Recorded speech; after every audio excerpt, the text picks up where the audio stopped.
Bonjour la famille. Ça c'est new fashion.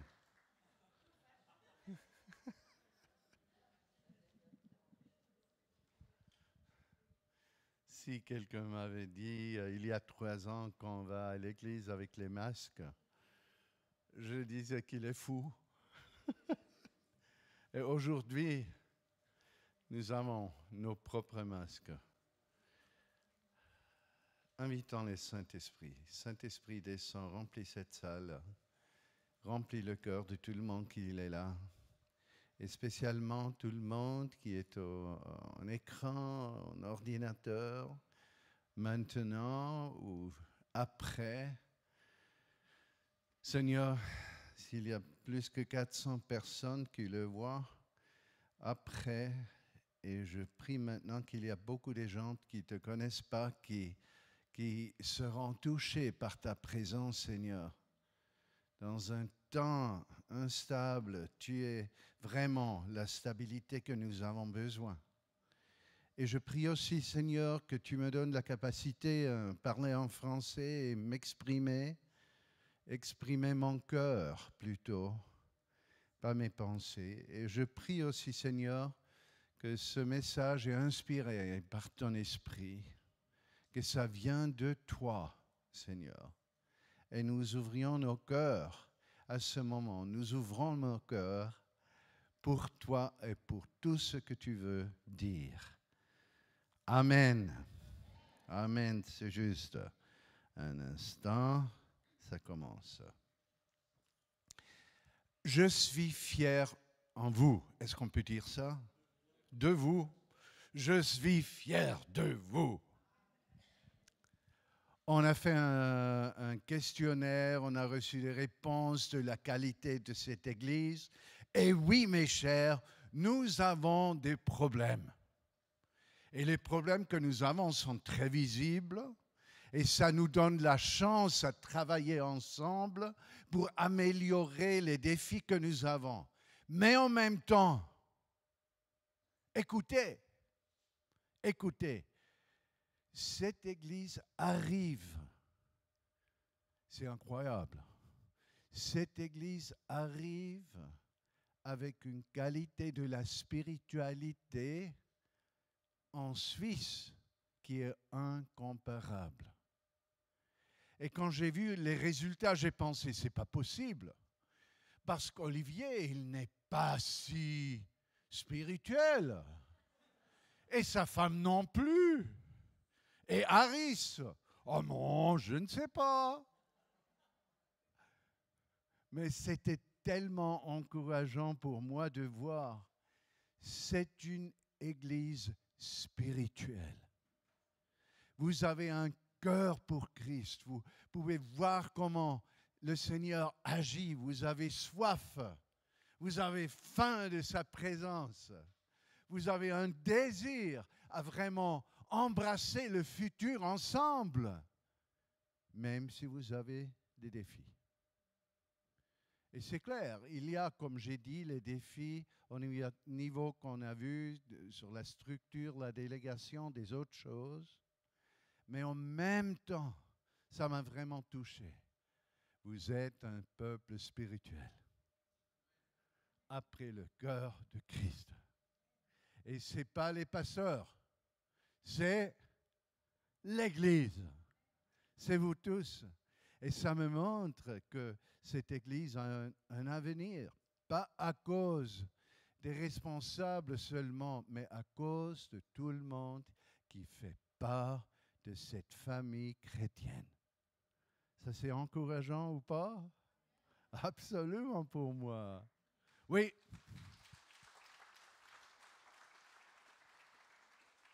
L'autre chose qui m'a étonné, c'est que les gens au CDV aiment les cultes du CDV plus que la plupart des églises en Suisse aiment leur culte. Vous comprenez?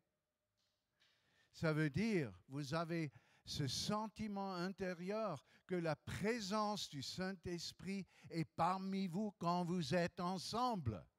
C'est aussi un signe de la spiritualité que vous avez. Et je vous dis, c'est tellement important parce que cette œuvre n'est pas une œuvre humaine, c'est une œuvre du Christ qui est notre roi. Et ça, c'est la différence. Le pasteur, et j'ai répété ça beaucoup de fois, le pasteur de cette Église est Jésus-Christ. Et ceux qui sont nommés pasteurs sont seulement les assistants du pasteur. Mais en même temps, il faut savoir, chère Église, que chaque chrétien, toi et moi, toujours, nous sommes que des assistants du Seigneur, ouverts pour tout ce qu'il a préparé pour nous à faire, pour tout ce qui est sa volonté. J'appartiens plus à moi. La Bible nous dit, j'appartiens au roi.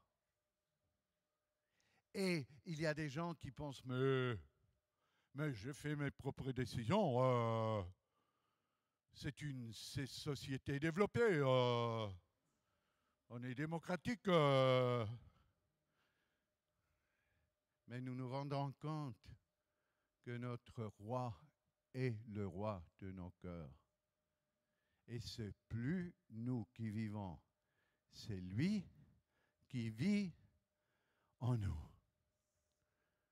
Et c'est quelque chose qu'il faut réfléchir chaque matin.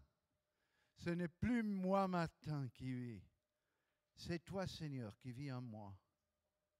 Agis comme tu le veux aujourd'hui. Utilise-moi comme tu le veux. Et s'il y a des choses troublantes, des défis que je ne peux pas vraiment faire quelque chose contre, je les accepte dans la foi que toi, tu me protèges et que ce n'est plus moi qui vis, mais c'est toi. C'est quelque chose tellement important dans vos situations dans la vie. Parce que souvent, nous voulons avoir une réaction si nous avons des défis, si nous sommes blessés, s'il y a des autres choses qui nous touchent. Et nous oublions que c'est le Seigneur qui vit en nous. Et je vous dis, il faut prier chaque matin comme ça. Parce que la vie n'est pas toujours facile. C'est vrai ou pas? Et je vous dis, c'est pas facile pour les romans. C'est pas facile pour les Allemands. C'est pas facile pour les gens qui vivent parmi nous. On a toujours les défis parce que nous ne vivons pas encore dans le royaume de Dieu.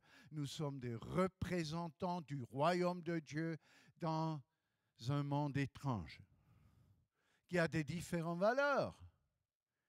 Et c'est le défi que nous savons dans nos cœurs qu'il y a des valeurs du royaume comme l'amour, l'acceptation, le pardon, la générosité et des autres choses qui sont en nos cœurs, mais en même temps, nous savons que la société ne le connaît pas et agit différemment. Et ça veut dire que nous sommes toujours des étrangers. Si tu as un passeport suisse, un passeport français, un passeport congolais, angolais ou d'un autre pays, tu es toujours un étranger. Nous sommes des étrangers dans ce pays. Parce que mon pays est le pays céleste. Je suis bourgeois du royaume de Dieu. Est-ce qu'on peut dire ça? Je suis bourgeois du royaume de Dieu. Je connais les valeurs, je connais les ressources.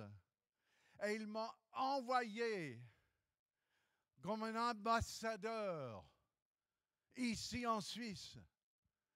Et je suis l'ambassadeur du royaume de Dieu. Soit-il que tu es né en Suisse, soit-il que tu es né en Afrique, en Asie ou ailleurs, tu es un ambassadeur du royaume de Dieu. Dans un monde étrange, avec des valeurs différentes. Et en même temps, tu sais, voilà, me voilà, je suis ici pour représenter l'amour du Christ. C'est mon rôle. Et chaque matin, tu peux prier, c'est plus moi qui vis. C'est plus moi. Et je n'ai pas su, je suis assez gros. Hein? Pas trop, mais... Ah. Et Jésus mis en moi. Ça veut dire que Jésus est aussi un petit peu...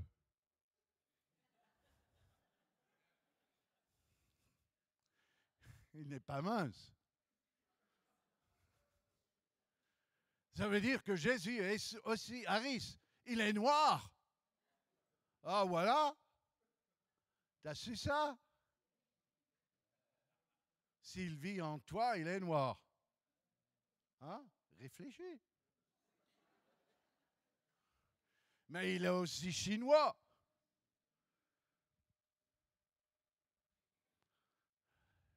Ce n'est plus nous qui vivons, c'est Jésus qui vit en nous. Et c'est le message qui nous donne beaucoup, tellement beaucoup d'espoir. J'aimerais partager quelque chose de facile avec vous. Aujourd'hui, il y a un mot qui nous montre le caractère de Christ et le caractère de Dieu. Le mot, c'est la générosité. S'il y a un mot qui nous décrit vraiment la nature de Dieu, c'est toujours ça. Il est généreux. Avec tous les aspects, il est généreux. Et je vous invite à lire Éphésiens 4, 32. Soyez bons et pleins de compassion les uns envers les autres. Pardonnez-vous réciproquement comme Dieu nous a pardonné en Christ. Il était tellement généreux pour nous pardonner. À nous pardonner? À ou pour? Pour. Il était tellement généreux. Et écoutez, ce n'est pas important ce que tu as fait dans ta vie passée. Il t'a accepté. Il n'a jamais dit « Ah mais mon cher, il faut améliorer ta vie avant que je te reçois et je t'accepte. » Il nous a acceptés comme nous étions. Chacun de nous, avec toutes nos fautes, toutes nos faiblesses. Et on peut commencer à vraiment faire une liste de toutes nos faiblesses et toutes nos fautes et tous nos péchés. Ça durera 3 jours au moins. Mais il a tout pardonné. Dieu est tellement généreux. Et quand il m'a pardonné, il n'est jamais retourné. Il m'a dit « Hé Martin, une deuxième fois que j'ai fait la même chose, mais je te dis la dernière fois que je te pardonne, mais seulement 2 ou 3 fois, pas plus. »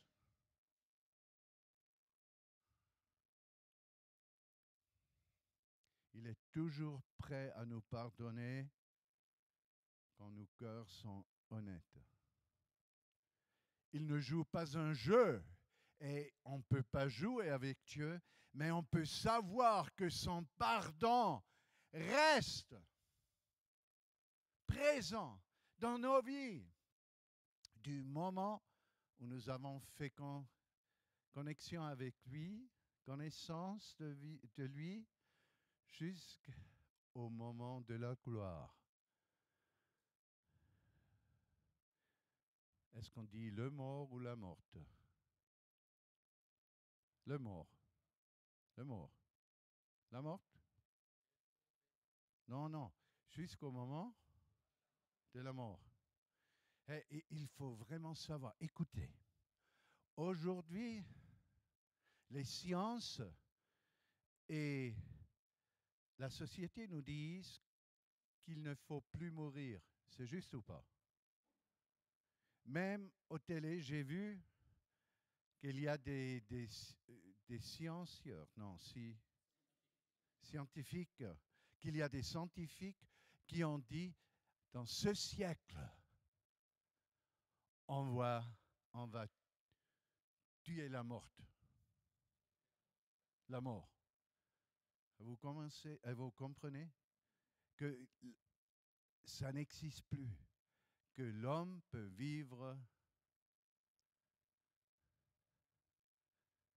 éternellement.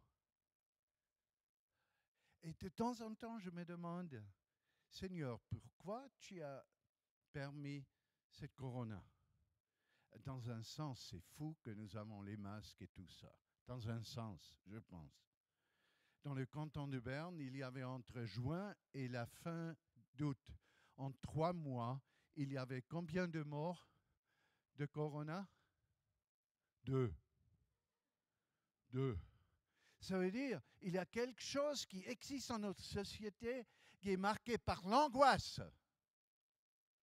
Et je suis convaincu qu'il faut suivre tout ce que le gouvernement nous dit, et c'est pourquoi j'ai le masque, j'ai les désinfections, j'ai d'autres choses, je garde la distance et tout ça. Pas de souci. Je le fais, mais en même temps, ça nous montre que l'homme n'est plus prêt à mourir. Et le bon message est, nos vies sont éternelles. Et la mort est seulement la porte pour une vie dans une autre dimension.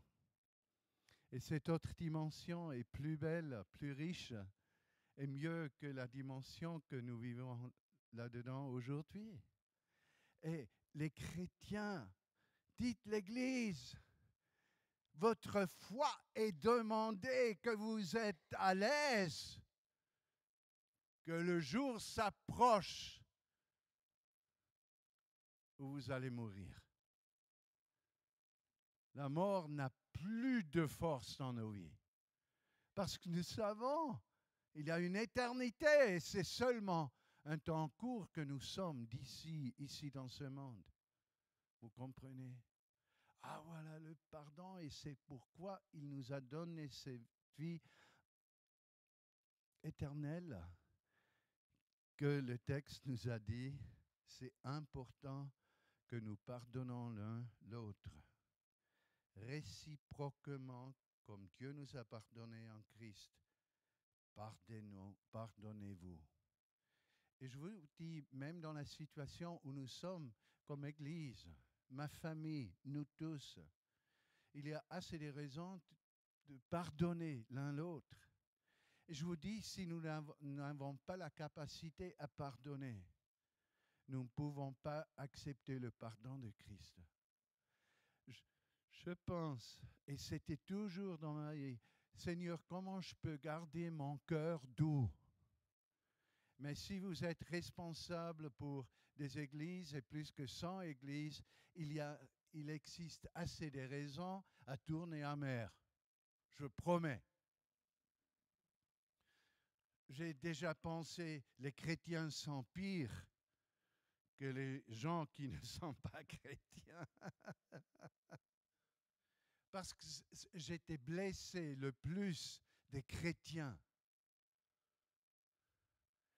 Et vous pensez peut-être, mais c'est pas vrai, Martin. Non, pas du tout. Mais c'était mon expérience. Mais en même temps, je savais, c'est important que je garde mon cœur doux. Et s'il y a une absence de pardon dans mon cœur deviendra ténèbres, lourd, sombre. Ma tête commence à tomber. Et je ne peux plus voir la présence du Seigneur et son amour. Mais c'est injuste, Martin. Pourquoi on doit pardonner à tout le temps? Ben, il a dit ça. J'ai pas exactement, mais c'est ce qu'il dit dans la parole de Dieu. Et comme j'estime cette parole importante, c'est pour ça que j'ai décidé de faire ça. Et je pense que c'est un temps, il faut pardonner, même si vous étiez blessé des autres. Et il y a toujours douzaine de raisons d'être blessé. J'ai blessé des personnes que je ne savais pas, je fais des fautes, je suis seulement Martin, un assistant de Jésus. Mais les assistants, ils ont toujours un grand défi à servir leur maître. J'ai oublié son nom, mais c'était, je pense, l'assistant d'Élie. Elia. C'était qui? Hein?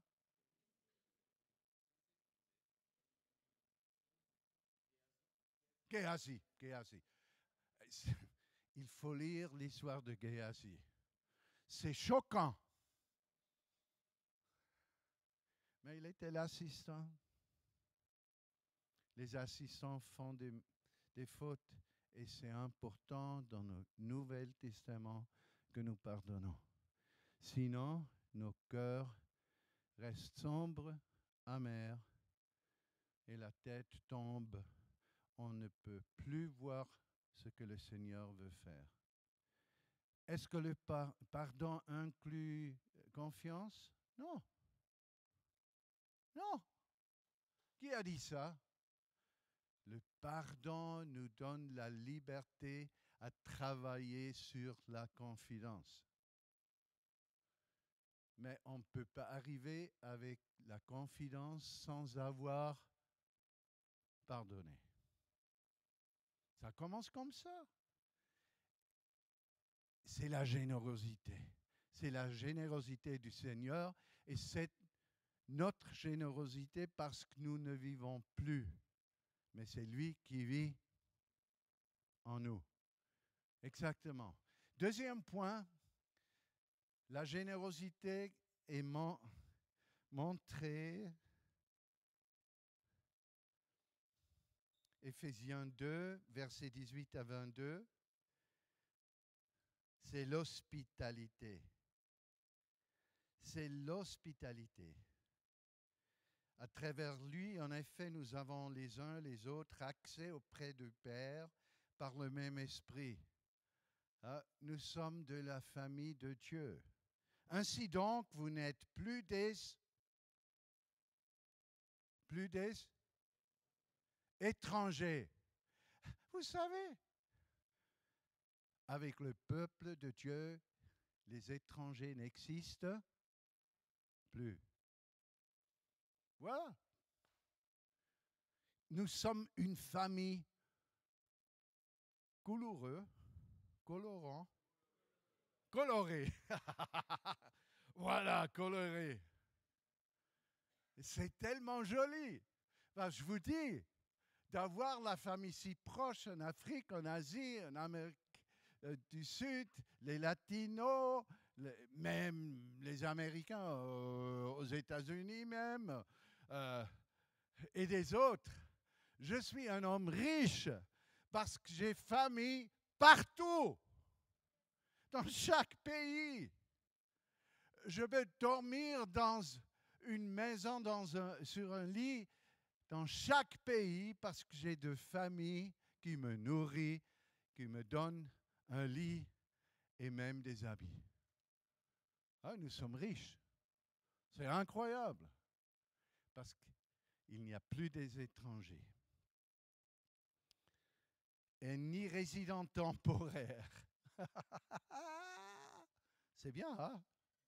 C'est un petit peu contraire à la loi suisse. Hein? Dans l'Église, il n'y a pas, il n'y a pas de résidents temporaires. Nous sommes ici pour le reste de nos vies, dans la famille de Dieu. Vous êtes au contraire concitoyens des saints, membres de la famille de Dieu.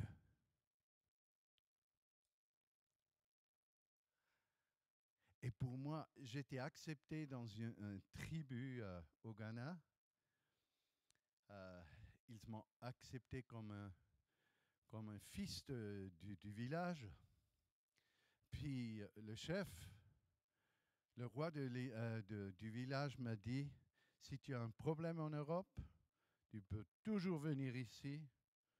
Je te donne tout ce que tu as besoin à manger. Je te donne une petite maison et un bon nombre des femmes. J'ai dit, je l'accepte, mais le nombre des femmes, c'est trop compliqué. C'est déjà compliqué avec une femme. Si tu arrives avec plus de ça, mais dans mon cœur, je sais, j'ai un village en Afrique où j'appartiens, où je suis accepté. J'ai une fille qui a marié un Suisse et le Suisse devait payer pour la femme, comme on dit. Ouais. Et c'était 300 brebis.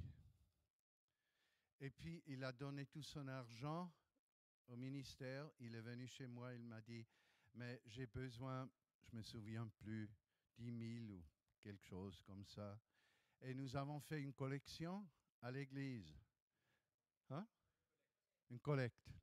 Nous avons fait une collecte à l'église et nous avons payé. Et puis la femme est arrivée. Elle est Kikuyu. Elle vient du Kenya.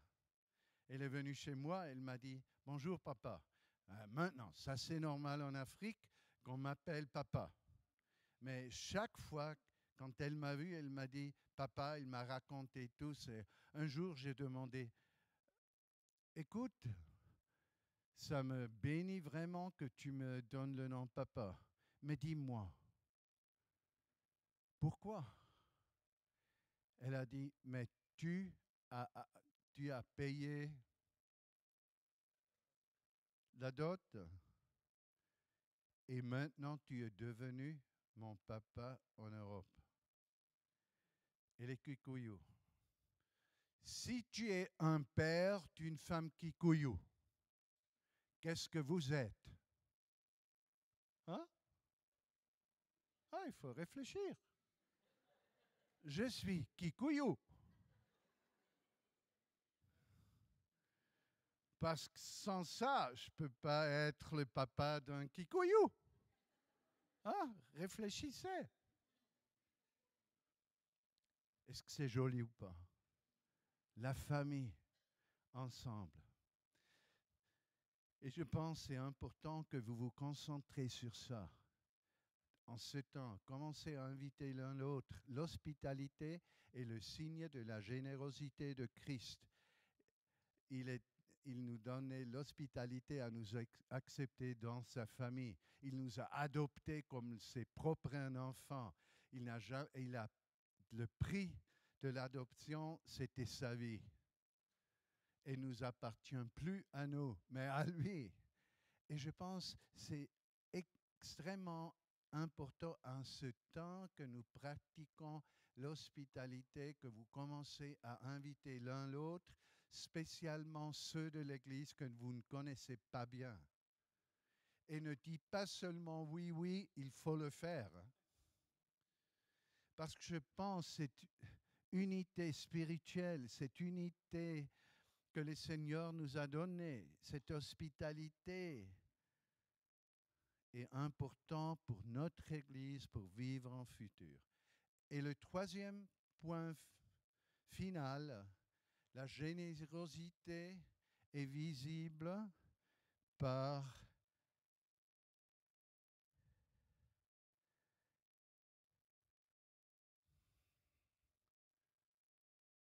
la main ouverte ou la bourse ouverte, que nous sommes prêts à partager tout ce que le Seigneur nous a donné. Éphésiens 2, 8 à 11, mais laissez-moi expliquer ce que est sur mon cœur. On parle souvent de la dîme.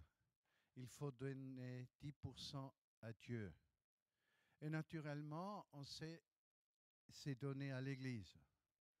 Mais pour moi, c'était toujours dur, parce que c'était comme une loi que je devais suivre, mais en même temps, on m'a dit, nous ne vivons plus selon la loi. Vous comprenez? Et il me semblait que la loi seulement existe au niveau finance. Mais je vous dis, j'étais en Asie. Une pauvre femme a préparé un repas pour moi. Elle n'a pas mangé 4 jours pour préparer le repas pour ce gros Suisse. Est-ce qu'elle a partagé? Je voulais payer. Et mes amis m'ont dit, jamais dans la vie tu peux payer. Jamais. Tu dois l'accepter. Et elle sera bénie par le Seigneur parce qu'elle était prête à partager le peu qu'elle avait. Et je vous dis, je crois cette liberté d'être généreux avec tout ce que nous avons. C'est important, c'est un signe que nous ne vivons plus, qu'il vit en nous. Et je pense, même dans ce temps, nous avons à notre Église ici, votre générosité auprès de l'Église est importante. Mais si vous êtes généreux auprès de l'Église, n'oubliez jamais les pauvres. Vous avez entendu? N'oubliez jamais les pauvres. Je suis convaincu que chacun de nous doit mettre, soit-il 50 francs, 20 francs, 100 francs, si tu es riche, 500 francs à côté chaque mois pour donner aux pauvres. Et c'est un signe spirituel auprès du Seigneur que nous avons compris sa générosité auprès de nous.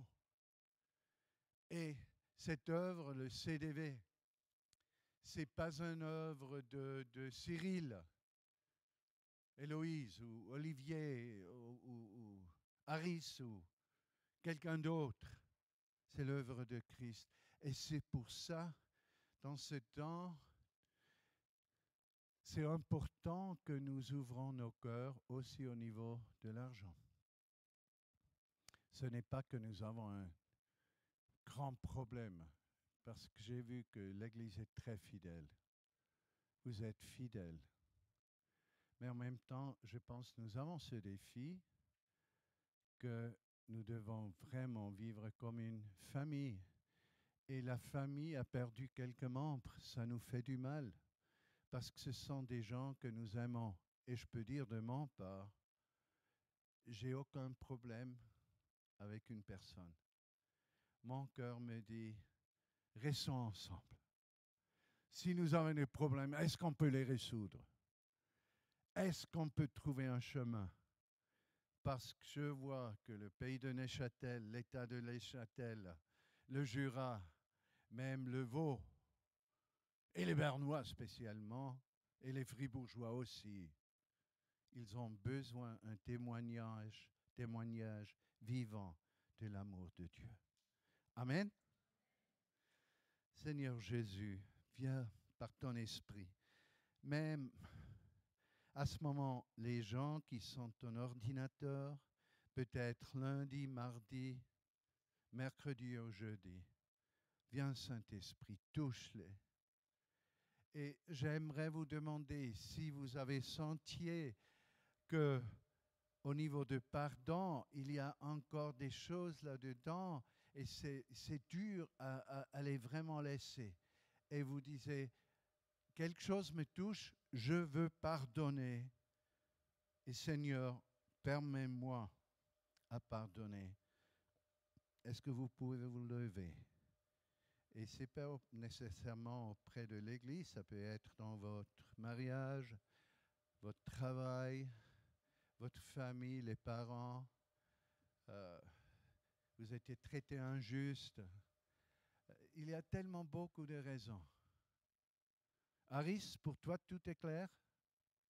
Bon. Seigneur, nous nous avons levés pour te dire, permets-nous à pardonner. Permets-nous à ne pas seulement prendre une décision dans un moment émotionnel ou spirituel, mais permets-nous de pardonner dans une manière que le sombre et les autres choses quittent nos cœurs. Et je prie pour une guérison physique aussi, avec la présence du pardon. La Bible nous dit qu'il n'y a plus des choses contre nous quand nous sommes en Christ. Et nous confessons que nous sommes en Christ. Nous sommes en toi. Et maintenant, comme vous avez pardonné, au nom de Jésus, ce que vous avez exprimé aujourd'hui dans vos cœurs est accepté par Dieu et sera la réalité entre les personnes qui vous avez blessées et vous. Merci Seigneur. Et merci que ce n'était pas seulement une décision de moment, mais que ça va rester le reste de la vie. Et je t'invite que ta lumière, ta douceur entre les cœurs et les pensées des gens qui se sont levés. Merci Seigneur. Merci. Amen. Vous pouvez vous asseoir. Et maintenant, j'aimerais prier. Si tu es prêt à inviter quelqu'un de l'Église à manger à ta maison, est-ce que tu peux te lever? Si tu es prêt à inviter quelqu'un. Il ne faut pas être nécessairement fendu Oh, ça peut être africain. au rösti. Italiano. Africain. Qui est prêt à inviter quelqu'un à sa maison? Et Seigneur, nous nous avons levés pour te dire, nous ouvrons nos cœurs pour l'hospitalité que tu nous as donnée. Ton hospitalité est le signe de notre. Permets-nous à inviter des gens et souviens-nous demain et après de réfléchir qui nous pouvons inviter, des gens que nous ne connaissons pas de l'Église, pour vraiment former une Église relationnelle. Amen. Amen. Vous pouvez vous asseoir et finalement, Merci. qui a des besoins financiers? Financiers? Financiers. Est-ce que vous pouvez vous lever? Tous ceux qui ont des défis financiers. Quelle Église riche! Seigneur, nous prions à ce moment pour les membres de notre famille qui ont des défis au niveau financier. Ah oui, Seigneur. Nous prions que tu nous touches à partager avec eux. Montre-nous qui nous pouvons encourager, même si c'est 5 francs ou 10 francs, mais que cet encouragement peut changer l'atmosphère et que cet encouragement peut nous montrer que nous sommes vraiment une famille spirituelle. Merci que tu nous le montres au nom de Jésus. Amen. Et je bénis votre Église, mon Église. Je suis tellement heureux et fier de vous. Merci que vous m'avez accepté et que vous avez accepté le message. Amen.